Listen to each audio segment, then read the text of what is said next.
Good morning, good afternoon, good night, wherever you are tuning in from. This is Tasemere, your host with the Blackout Live from New York. Just for folks that are kind of new to this segment, the Blackout Live from New York with me, Tasemere, your host. Purpose is to celebrate Black folks across the diaspora and to have an open dialogue about Black economics, how we reimagine trends in business, and explore the magic that we have.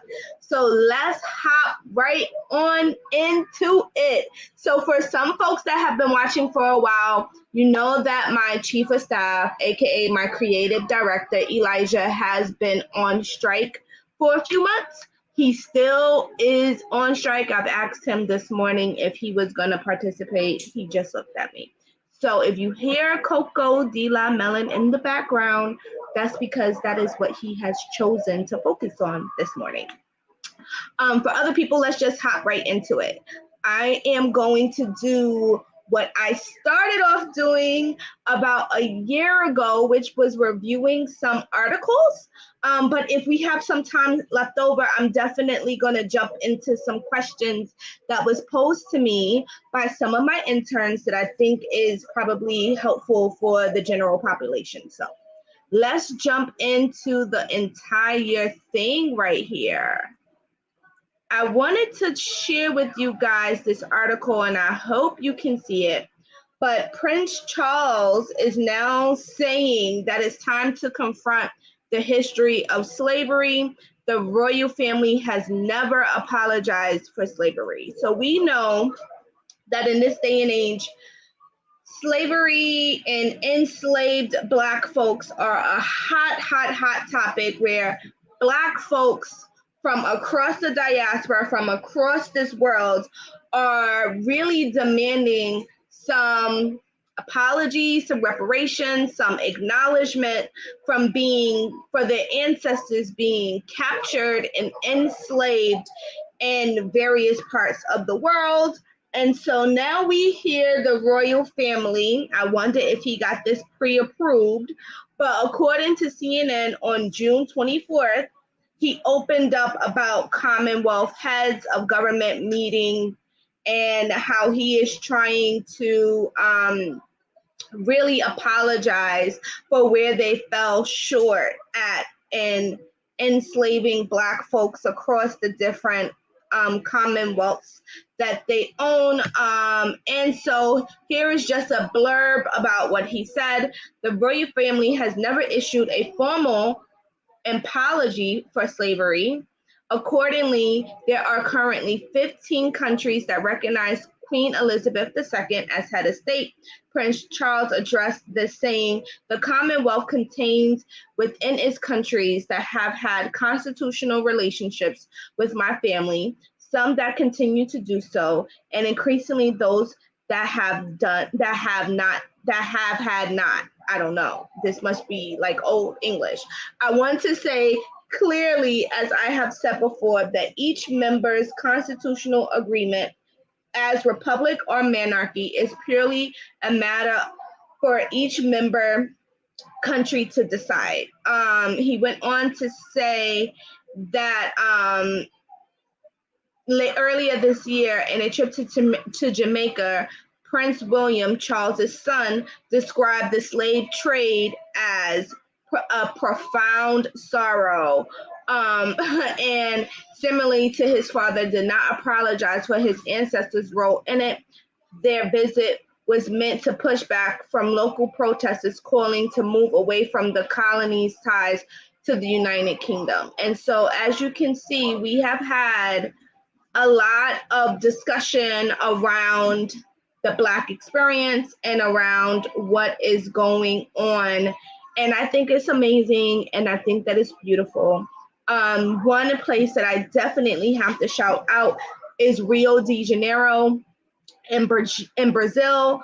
I visited there a few years ago and reconnected with some folks from Brazil a few days ago and really expressed how open they are to accepting their role in enslaving Black folks in Brazil and how they pay homage to it and it's not like a dirty little secret that people don't really want to talk about, and how I was really, really moved by that.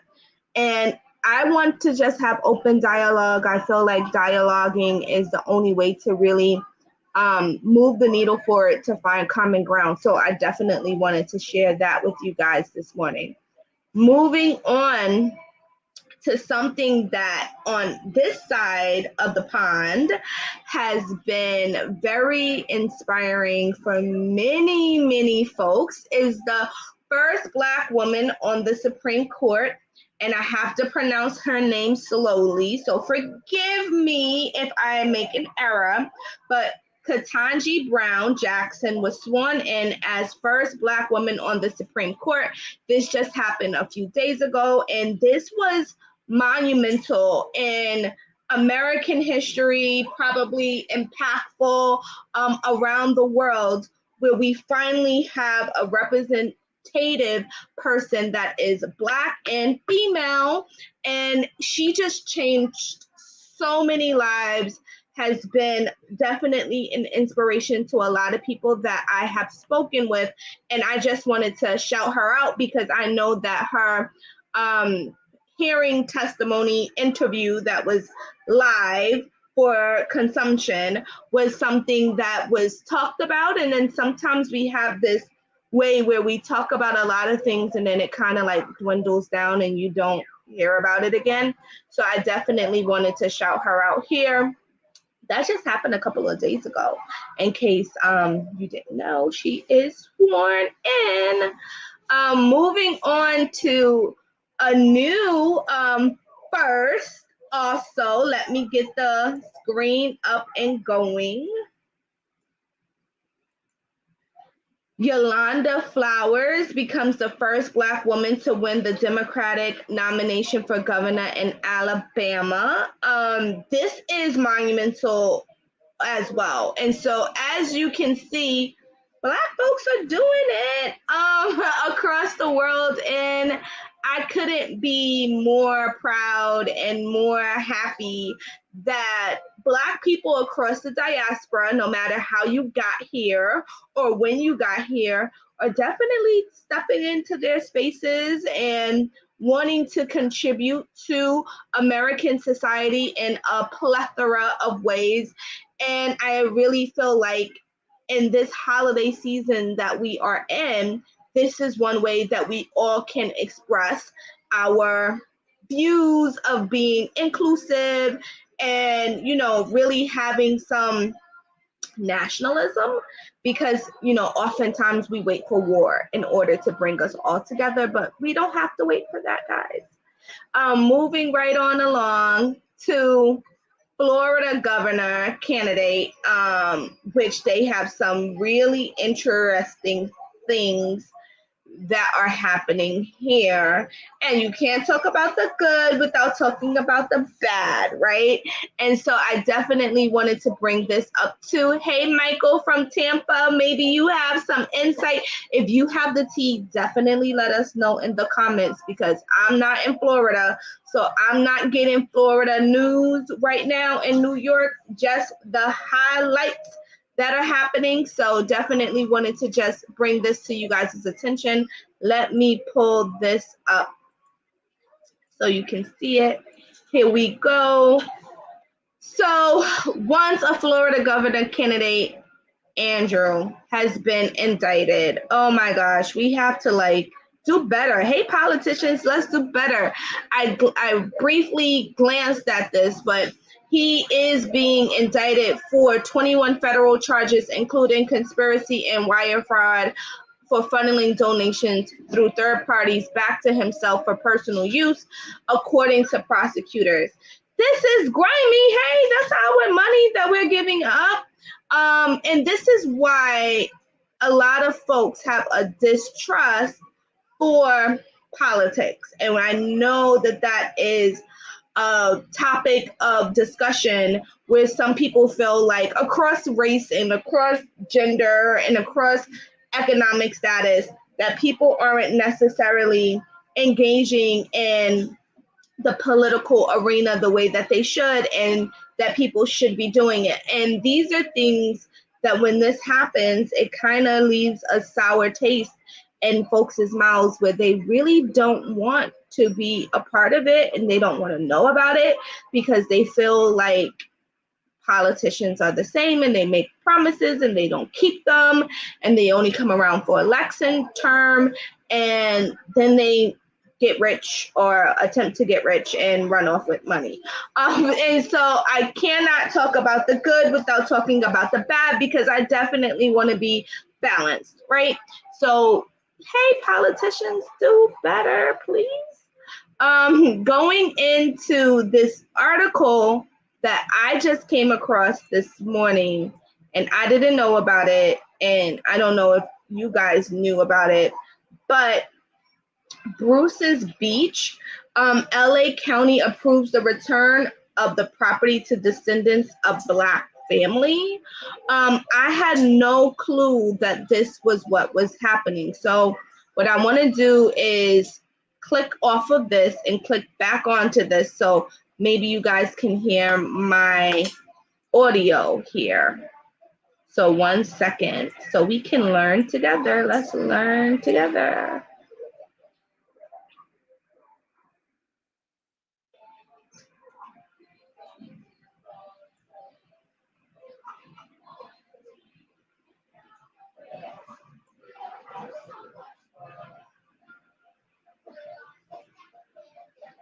Come on. I hope that is playing.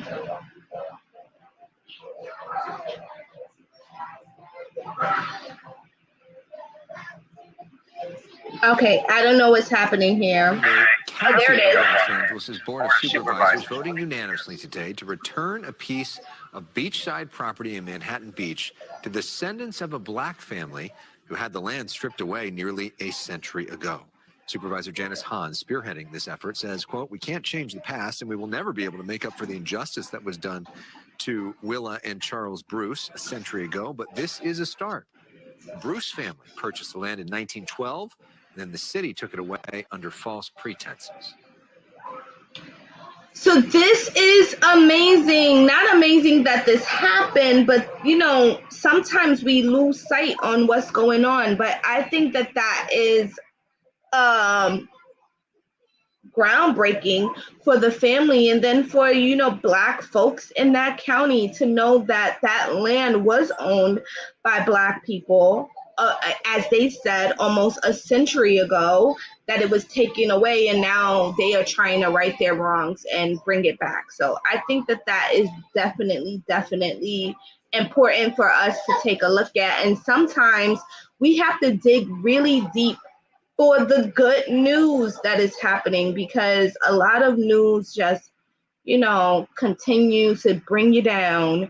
And I wanted to definitely see what else was out there so that way we can get some understanding. And I'm just wondering, what is this going to do for economics, right? Are they going to start having, never been to that beach, so I don't know if they already have this, but are they going to start having businesses on the boardwalk?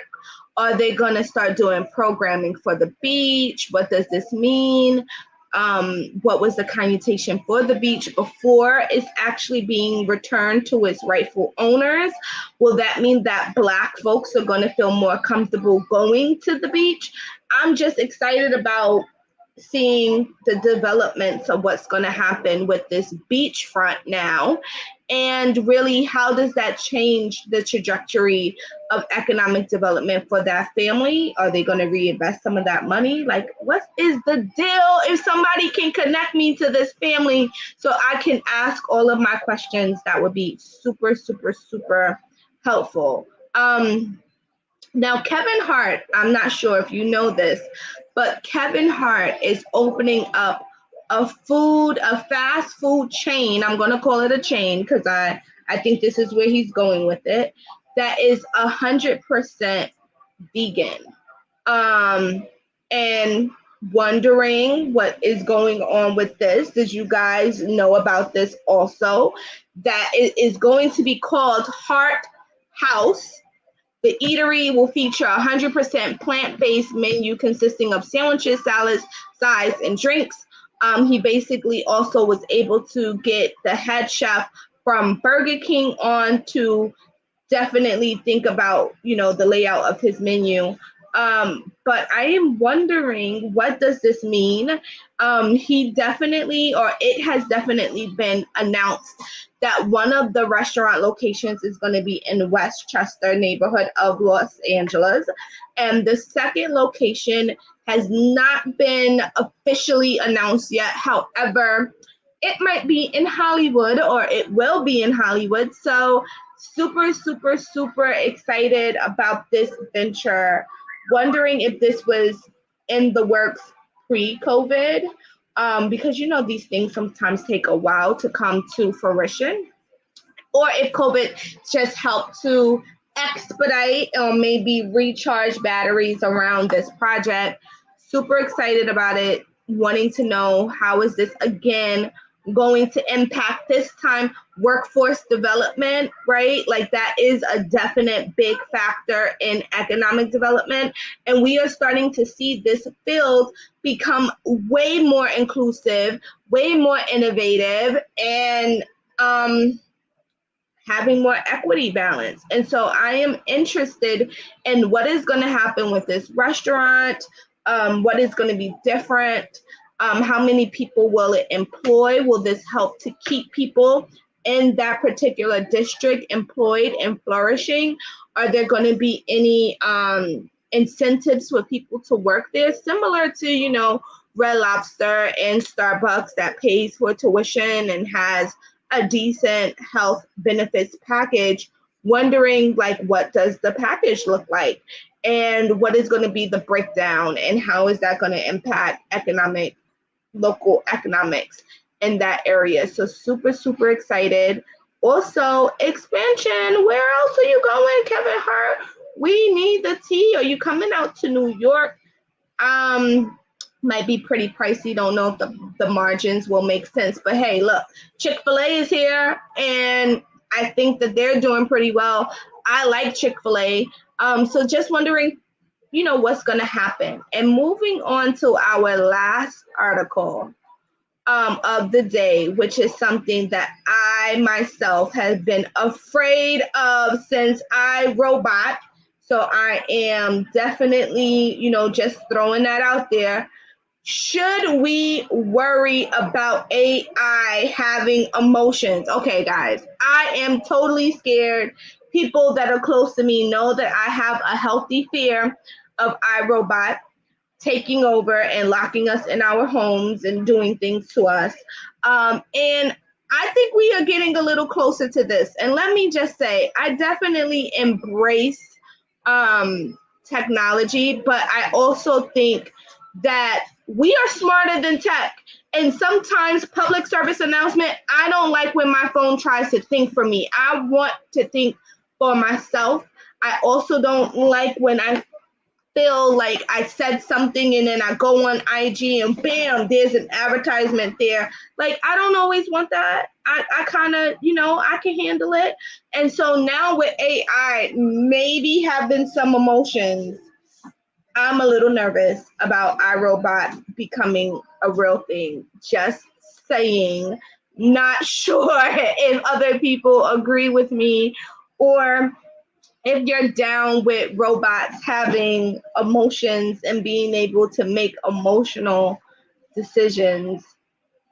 It frightens me a lot. And I was thinking about getting one of those robots to clean up for, mopping and sweeping the floor. I might have to think twice about that, because maybe they might lock me in my apartment. I don't know what is happening with this AI. But on a serious note, we do know that AI has advanced a lot of functions in our life, especially in medicine, where now you can have different types of procedures done a lot more precisely. And so again, there are balances to what's happening. I think that AI is definitely going to somehow influence our lives even more than it is now. But my question has always been, how do we continue to embrace technology and allow humans to be humans, right? Like what is the balance for that? And how do we move along with the tech? Because we all know if we stop now because we're scared or nervous or just we don't understand what's going on, you will have your skill sets basically eliminated because you haven't been keeping up with the times. So while I have a healthy fear of robots maybe taking over in the future, I will continue to stay updated on what the robots are doing because I know that I'm smarter than them. So those are all my articles for today. I know that might have went by pretty quickly, but I also wanted to do something fairly new that I never did before on my segment, which is I have gotten some questions submitted to me by my interns, and I thought it would be pretty cool to answer a couple of them during my segment. These questions are, William said, iRobot was a how to guide for them to take over. William, I agree. I think it is a how to guide for them to take over. I think all of these new gadgets that you can control your air and you can see who's looking outside and your driveway and you can do all these things. I really think that IA is going to do what all the movies have predicted, and they are going to say that our humanity is flawed and they need to get rid of us. And I just think if I don't have a robot, maybe I won't go first. I know that we always talk about the zombies, but I think the robots are going to take over before the zombies. But that is just my imagination, probably on steroids.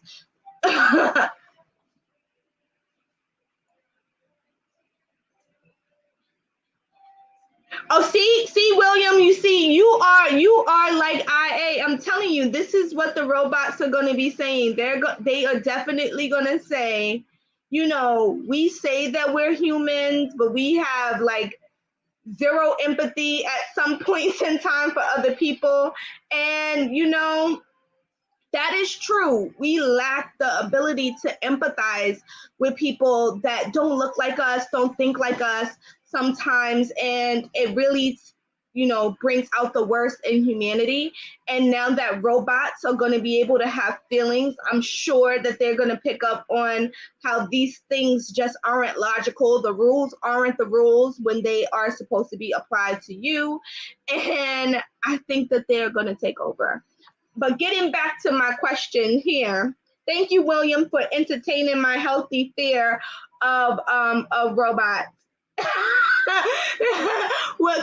Could you imagine the Donald Trump robot? No, I cannot. I don't want to reimagine these robots. I mean, this is crazy, guys. I think you should. I'm like halfway joking and halfway serious about these iRobot things, but you should definitely stay on top of all of this because we all have at least one device that has AI capabilities, i.e. our smartphones.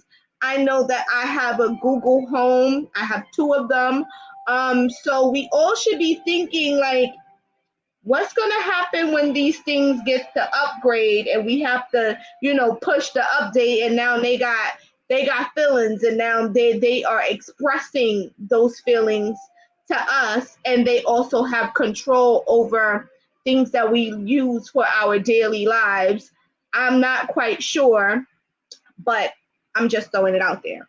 So I have a few questions here from my interns that I thought might be interesting. I'm not going to answer all of them, but I thought it might be interesting to answer maybe one or two. So one of the questions that was posed was, what is the importance of building a network and why you shouldn't compare your business journey to others? So I will take a stab at this. This is definitely live thoughts. I have not had a chance to write them out and really give a whole lot of thoughts to my responses. So this is just going to be how I truly feel, uncensored. So the importance of building a network. And so let me just say, I have been straying away from the term network because I think that it should be replaced with the importance of building meaningful relationships. And I think that that is like the crux of networking.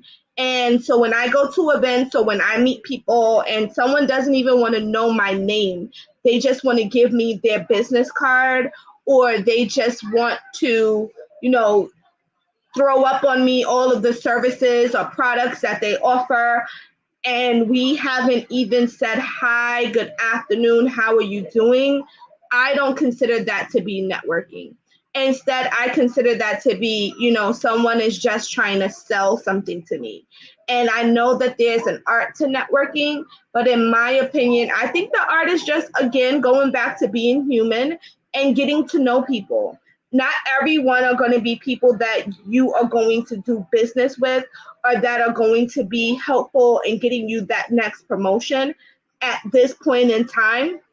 However, when you invest in networks meaningfully, not a phony, like, let me just stand here and pretend that I'm listening, but engaging with people in a meaningful relationship, you have no idea, while that might not turn into a business relationship, that might turn into a dope friendship, right? Like, you might just develop a bond with someone, or it may turn into a friendship that is also business-esque, right? It might be someone that's like, hey, I'm looking out, I'm going to connect you with this, that, or maybe it's not that at all. And maybe this person just really admires what you're doing and wants to give you access to their network in order to move along. But without this relationship as a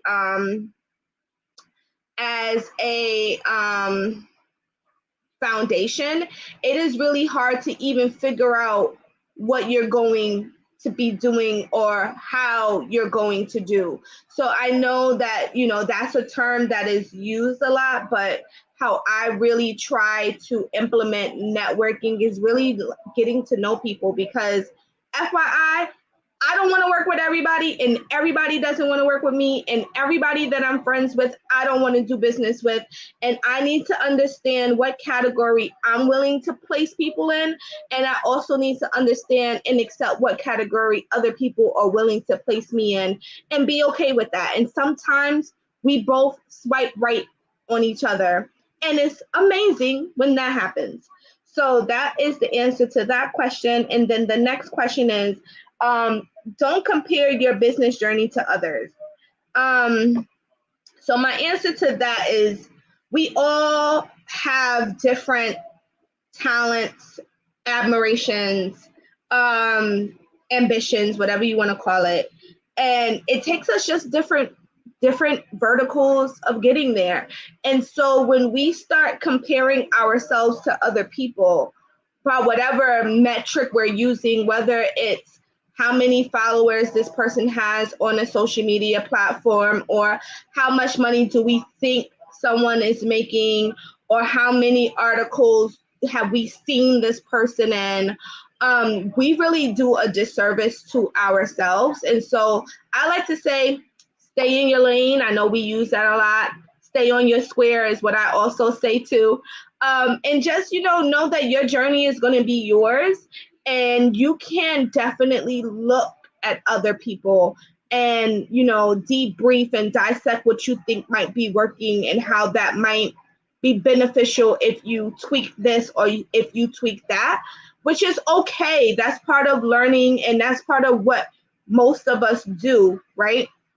But there is a difference with this comparison and this competition, because at the end of the day, going back to the first question, you don't know what relationship someone else already has in place, right? You have no idea if one of the reasons why they were able to accelerate as quickly is because they know people, and because people put them on to opportunity.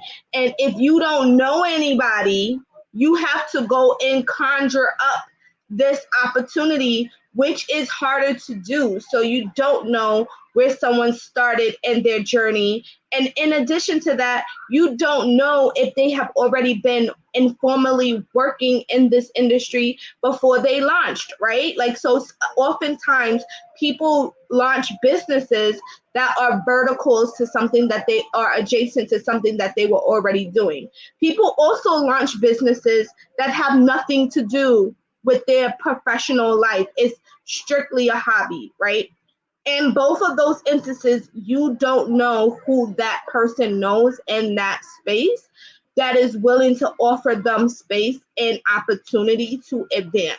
And so when you think that you know what you're looking at, you really have no idea, right? So you need to just stand on your square, admire, look around, say, oh, okay, that's interesting. This person kind of was here or there. Maybe I should be here or there. But how are you going to do it in an authentic way is always necessary. So those are my 2 questions that I read off.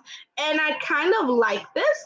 So if anyone has a question that they would want to submit to me to kind of, give my opinion about it, I definitely want to talk to you. So I am going to create out loud, I'm creating a banner to put my email address in here. So you can definitely submit your questions to me here, and I will definitely answer them on an upcoming show and or in my IG post. So this is Tasemere, your host of the Blackout live from New York. Loved everything that we talked about today, from the articles that I shared that was eye-opening for me. Some of them were. Some of them I didn't know existed until I started looking up content for today, and then answering these 2 really amazing questions and my healthy fear of AI.